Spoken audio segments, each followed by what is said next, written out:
Hi everyone, welcome back to Climate Care Tips. Ensure to shut down your furnace so the blower isn't running. One of the most basic of mundane tasks that we all forget, changing the filter. This simple task can be the difference between heat or no heat, plus cleaner, filtered air to breathe and circulate around your home. Something we do is mark the date when we install the filter.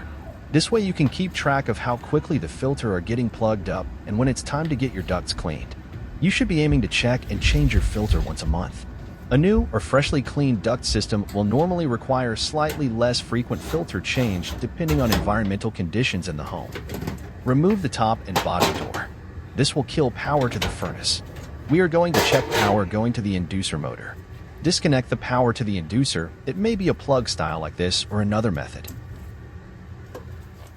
Set your multimeter to volts AC. We are looking for 120 volts here. This will prove if the control board is working correctly. Check out our description for links to tools we use and recommend. As you can see, we have 120 volts. If the inducer was still not operating, we would have an issue with the inducer itself. Next up is the resettable rollout switches. I must point out, if these are triggered, you must consult a professional. They can be easily reset to get heat back on in an emergency, but they are telling you there is an issue that must be looked into. You may have several of these depending on your furnace. On the burner like this, on the exhaust pipe, or behind the main blower motor. Remove the spade connectors.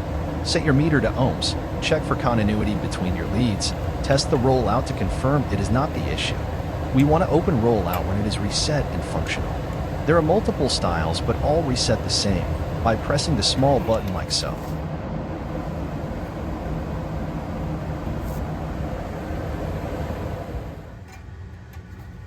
Return the spade connectors securely onto the rollout. If you're enjoying our how-to so far, please like, comment, and subscribe. Let's test the power going to the gas valve. Remove the spade connectors. Set your multimeter to volts AC. We are looking for 24 volts or within a range of about 22 to 28. Check out our description for links to the tools we use and recommend. Insert your probes into the spade connectors, start the furnace, and wait for power to be sent to the gas valve. Replace the spade connectors to the valve. Now we have confirmed correct voltage. We know the control board is doing its job. If the gas valve isn't opening, it is an issue within the gas valve itself.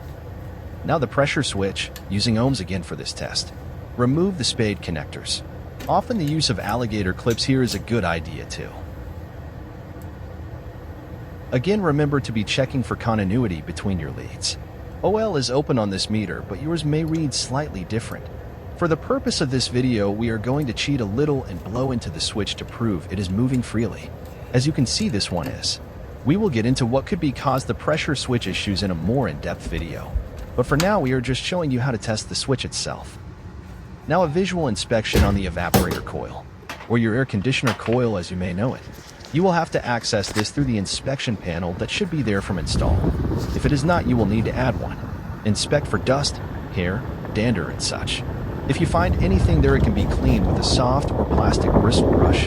Ensure not to damage the delicate fins. A vacuum will be helpful here too. Return the inspection panel or door. That's us all wrapped up for another video. Please let us know what you think and any other videos you'd like to see. Check out our other how-to videos, please. Also, don't forget to like and/or subscribe so we know you're finding what we do useful. Thanks for watching.